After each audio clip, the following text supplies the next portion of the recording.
नमस्कार, मैं हूं विश्वेश तिवारी। आइए ले चलते हैं आपको आज की प्रमुख खबरों की तरफ। सेवानिवृत्त कर्मचारियों को गृह प्रवेश के लिए लेनी पड़ रही है प्रशासन की मदद। जी हां, पूरा मामला ऋषिकेश का है, जहां के गढ़ी श्यामपुर क्षेत्र में कुछ प्रॉपर्टी डीलरों के हौसले इतने बुलंद हैं कि गंभीर बीमारी से ग्रस्त एक सेवानिवृत्त कर्मचारी को जमीन बेचने के बाद मकान तैयार होने पर गृह प्रवेश तक नहीं करने दिया जा रहा, जिसके बाद पीड़ित सेवानिवृत्त कर्मचारी एसडीएम के पास अपने गृह प्रवेश को लेकर मदद मांगने पहुंचा। जानकारी के अनुसार पीड़ित को गृह प्रवेश करने से रोका इसलिए जा रहा है क्योंकि प्रॉपर्टी डीलरों ने जिस भूस्वामी से जमीन खरीदी उसको उक्त भूमि की पूरी रकम नहीं पहुंचाई।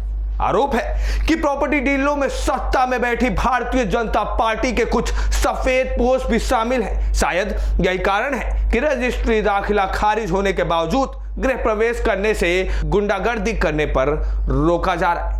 ए न्यूज टुडे से अमित कांडियाल की रिपोर्ट। जानकी सेतु पर आवाजाही बंद से पर्यटकों के साथ स्थानीयों को भी दिक्कत। जी हां, ऋषिकेश आने वाले पर्यटकों के लिए आकर्षण का केंद्र होने वाले जानकी सेतु पर फिलहाल आवाजाही बंद कर दी गई है। पुल के दोनों ओर बैरिकेडिंग लगाकर G20 कार्यक्रम के चलते दुरुस्तीकरण करने का कार्य जारी है। बीते सालों से लक्ष्मण झूला पुल में आवाजाही बंद होने के बाद अब आवाजाही बंद होने से अतिरिक्त भार राम झूला पुल पर पड़ रहा है, जिससे कहीं ना कहीं राम झूला पर आवाजाही करना जोखिम से भरा हो गया है। वहीं मुनि किरेती क्षेत्र से स्वर्गाश्रम क्षेत्र में आवाजाही के लिए राम झूला मात्र विकल्प होने के कारण पर्यटकों के साथ साथ स्थानीय लोगों को भी लंबे जांग में रेंगते रेंगते निकलना पड़ रहा है।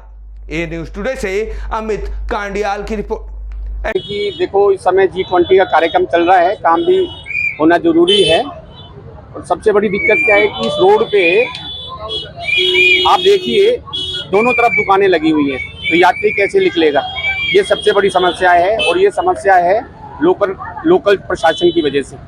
ठीक है, यदि ये जो दोनों तरफ ठेलियां लगी हुई हैं ये ना लगे तो आने जाने वालों को इतनी दिक्कत नहीं होगी।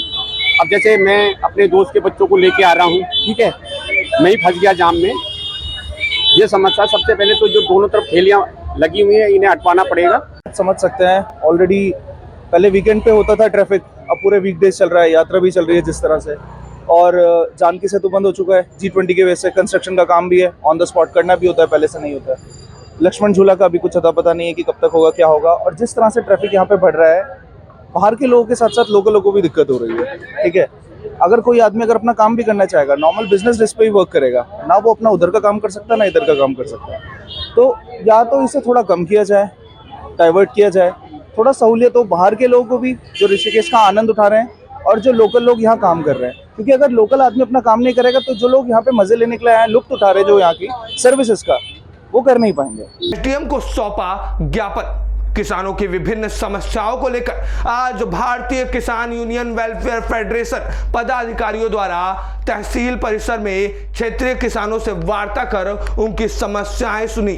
साथ ही भारतीय किसान यूनियन से जुड़े पदाधिकारियों ने एसडीएम विकास नगर विनोद कुमार से वार्तालाप कर किसानों से जुड़ी सभी समस्याओं को लेकर एक ज्ञापन उन्हें सौंपा, जिस पर एसडीएम की ओर से किसानों की समस्याओं को जल्द निराकरण का आश्वासन भी दिया गया है। इस दौरान मीडिया से बात करते हुए भारतीय किसान यूनियन के सोमदत्त शर्मा ने बताया कि तहसील क्षेत्र की कई गांव के किसान आज भी मूलभूत सुविधाओं को तरस रहे हैं, जिस पर कोई ध्यान नहीं दे रहा है। बताया कि कई क्षेत्रों में किसानों के सामने सिंचाई के पानी तक की समस्याएं आ रही हैं, तो कहीं किसानों को सिंचाई के पानी के लिए मनमाने दाम भी देने पड़ रहे हैं। वहीं उन्होंने यह भी आरोप लगाया कि तहसील प्रशासन की हीला हवाली के चलते एनएच के लिए अधिग्रहित की गई कृषि भूमि के मालिकाना हक रखने वाले किसानों को मुआवजा के लिए तहसील प्रशासन के चक्कर काटने पड़ रहे हैं। उन्होंने चेतावनी देते हुए कहा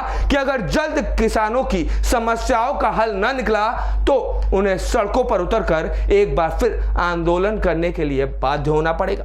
ए न्यूज टुडे से मनीष उपाध्याय की रिपोर्ट।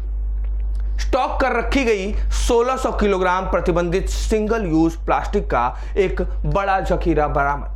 पूरा खबर नगर पंचायत सेलाकुई के अधिशासी अधिकारी भगवंत सिंह बिष्ट की अगुवाई में पॉल्यूशन कंट्रोल और स्थानीय पुलिस के साथ टीम बनाकर की गई कार्रवाई में आज स्टॉक कर रखी गई 1600 किलोग्राम प्रतिबंधित सिंगल यूज प्लास्टिक का एक बड़ा जखीरा बरामद किया गया है, जिसके चलते बरामद माल को जब्त करते हुए संबंधित व्यक्ति के खिलाफ 1 लाख रुपए जुर्माना लगाया गया है। वहीं दूसरी ओर संबंधित विभागों द्वारा अपने स्तर से भी कार्रवाई की जा रही। दरअसल आपको बता दें कि सिंगल यूज प्लास्टिक को लेकर माननीय न्यायालय द्वारा लगाए गए प्रतिबंध के बावजूद भी कई जगह सिंगल यूज प्लास्टिक से बने उत्पादों को न केवल इस्तेमाल किया जा रहा है बल्कि इसे धड़ल्ले से बेचा भी जा रहा है, जिसको लेकर समय समय पर सरकार और संबंधित विभागों द्वारा जन जागरूकता अभियान चलाया जा रहा है। मगर इसके बावजूद सिंगल यूज प्लास्टिक का धंधा जोरों शोरों पर है। इस क्रम में आज सेलाकुई नगर पंचायत के अधिशासी अधिकारी भगवंत सिंह बिष्ट ने रूटीन चेकिंग के दौरान एक मोटरसाइकिल सवार युवक से अन्य सामान के साथ प्रतिबंधित सिंगल यूज प्लास्टिक बरामद की गई। वहीं जब प्रतिबंधित प्लास्टिक सामग्री ले जा रहे युवक से इसे प्रतिबंधित प्लास्टिक का स्रोत के बारे में जानकारी जुटाई गई तो प्रतिबंधित सिंगल यूज प्लास्टिक के एक जगह भारी मात्रा में होने की जानकारी हासिल हुई, जिसके चलते तत्काल पॉल्यूशन कंट्रोल बोर्ड और स्थानीय पुलिस के साथ संयुक्त टीम बनाकर छापामार कार्रवाई को अंजाम दिया गया। इसके चलते सेलाकुई अंतर्गत कैंचीवाला गांव में एक मकान में स्टॉक कर रखा गया प्रतिबंधित सिंगल यूज प्लास्टिक का जखीरा भी बरामद किया गया। भवाली में दिन भर लगा जाम। नगर के मुख्य चौराहे नैनीताल रोड, भीमताल, रानीखेत रोड में पर्यटकों के वाहन से जाम लगा रहा। पुलिस जाम खुलवाती रही। कई पर्यटक मौका पाकर चलते इधर उधर भटकते रहे। कोतवाल उमेश मलिक ने बताया कि वीकेंड के चलते जाम की स्थिति बढ़ रही है। जाम ना लगे इसके लिए पुलिस चप्पे चप्पे पर अपनी नजर बनाए हुए है। ये न्यूज़ टुडे से नीरज कुमार की रिपोर्ट। मजार पर छिड़ा विवाद। साधु संतों और कांग्रेस विधायकों के बीच तनातनी अब समाप्त हो चुकी है। एक तरफ जहां कांग्रेस विधायक रवि बहादुर ने मजार को समाधि बताकर विवाद शुरुआत कर दी, इस पर अखिल भारतीय अखाड़ा परिषद के अध्यक्ष रविंद्र पुरी ने विधायक को हिंदू समाज से माफी मांगने की अपील की। इसके बाद से विवाद शुरू हो गया था। साधु संतों ने जहां इस विवाद पर अखाड़ा परिषद का साथ देते हुए विधायक के बयान को गलत ठहराया, तो वहीं जिला कांग्रेस द्वारा यही आरोप अखिल भारतीय अखाड़ा परिषद के अध्यक्ष रविंद्र पुरी पर भी लगाए गए थे। इस बीच दोनों पक्षों के बीच तहरीर का दौर भी चला, लेकिन अब अखाड़ा परिषद अध्यक्ष ने रवि बहादुर को अपना छोटा भाई बताकर विवाद को असमंजस की स्थिति में डाल दिया है। वहीं रवि बहादुर ने भी साधु संतों का सम्मान करते हुए उन्हें पूजनीय बताया है। रवि बहादुर ने कहा कि साधु संतों को राजनीतिक बयान नहीं देना चाहिए, उन्हें समाज को आईना दिखाने का कार्य करना चाहिए। दरअसल इस विवाद की शुरुआत आर्य नगर स्थित चंदन पीर मजार को तोड़े जाने को लेकर हुई थी, जिसके बाद कांग्रेस विधायक डीएम से मिलने पहुंच गए। इस दौरान जवालापुर के विधायक रवि बहादुर ने मजार को समाधि की तरह बोलते हुए यह बयान दिया था कि मजार समाधि ही तो होता है। ऐसे में विवाद बढ़ गया और उसके बाद सारा मामला आपके सामने। देखिए, रवि बहादुर जो है हमारे भाई है, मेरे सनातनी भाई है, उनका मेरा कोई विवाद ही नहीं है। अब विवाद तो हमारा मजार का है, वो ज़बरदस्ती उसमें आ रहे हैं, उनका मेरा कोई विवाद है। वो हमारे भाई है, मुझे उनसे प्रेम है, प्यार है, मैं उनके बारे में कुछ कहना ही नहीं चाहूँगा। गंदे पानी से घरों के आगे हो रहा जल भरा। परेशान ग्रामीणों ने डीएम देहरादून से लगाई गुहार। जी हाँ, विकास खंड विकास नगर के ग्राम पंचायत कुंजा ग्रांट में घरों से निकलने वाला गंदा पानी ग्रामीणों के लिए एक बड़ी परेशानी का सबब बन गया है, जिसके कारण घरों के आगे कई महीनों से जल भराव की समस्या से ग्रामीण जूझ रहे हैं।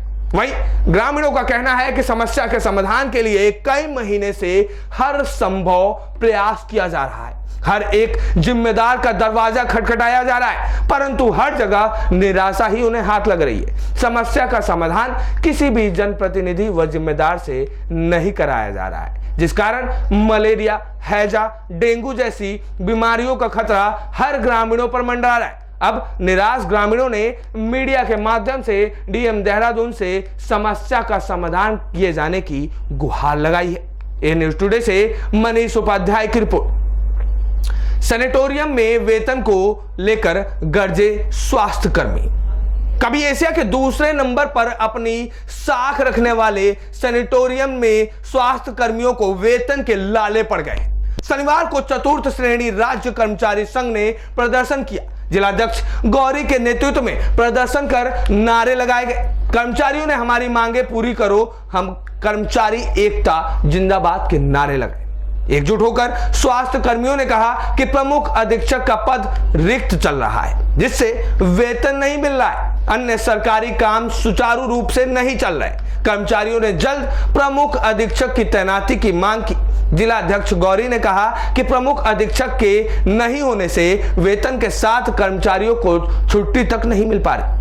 कई कर्मचारियों को बच्चों को फीस जमा करनी है, दुकानों का उधार देना है, जिससे कर्मी परेशान हो रहे हैं। उन्होंने कहा कि मुख्य सचिव जिलाधिकारी कुमाऊं आयुक्त को भी पत्र भेजा गया है। कहा अगर 15 दिन में प्रमुख अधीक्षक की तैनाती नहीं हुई तो धरना प्रदर्शन को बाध्य होना पड़ेगा, जिसकी जिम्मेदारी पूरी की पूरी प्रशासन की होगी। ये न्यूज़ टुडे से नीरज कुमार की रिपोर्ट।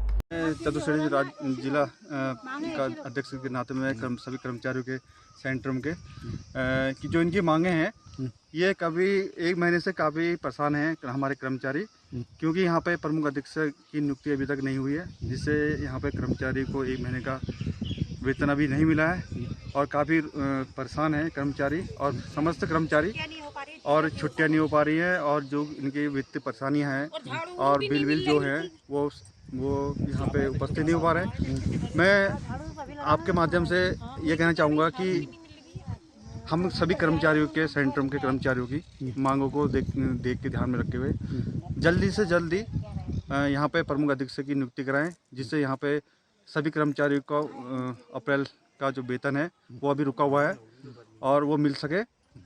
क्योंकि हम बहुत बार यहाँ पे ऑफिस में भी ये बात कह चुके हैं, क्योंकि हमारे सभी कर्मचारियों के अभी आपने देखा ही है कि सीबीएसई का रिजल्ट निकल चुका है। जो हाई स्कूल इंटर वाले बच्चे हैं उनको अब आगे स्कूल में एडमिशन कराने के लिए यहाँ पे हमारे समस्त कर्मचारी के बच्चे यहाँ पे और अब इंटर क्रॉस पास हो गए हैं। अब उनको एडमिशन करने के लिए बाहर जाने के लिए भी उनके पास अभी वित्त की बड़ी परेशानियाँ हो रही हैं और काफ़ी आर्थिक परेशानी का सामना झेलना पड़ रहा है कर्मचारियों को। तो अगर नहीं मानते फिर आगे क्या किया जाएगा? आगे हम पहले आपके माध्यम से कहेंगे कि आप तक ये खबर पहुँचे, फिर हम आपको लिखित रूप से हम प्रमुख निदेशक जी को हम लेटर के माध्यम से अवगत कराएंगे। फिर एक प्रतिलिपि हम डीएम साहब को देंगे, एक कमिश्नर साहब को, कि अगर हमें 15 दिन के अंदर या 10 दिन के अंदर हमारी मांगे नहीं पूरी गई इस महीने की, तो फिर हम सभी कर्मचारी हड़ताल में बैठने के लिए बाध्य होंगे, जिसकी जिम्मेदारी हमारे शासन प्रशासन की रहेगी। और कर्नाटक में कांग्रेस की जीत पर कार्यकर्ताओं ने मनाया जश्न।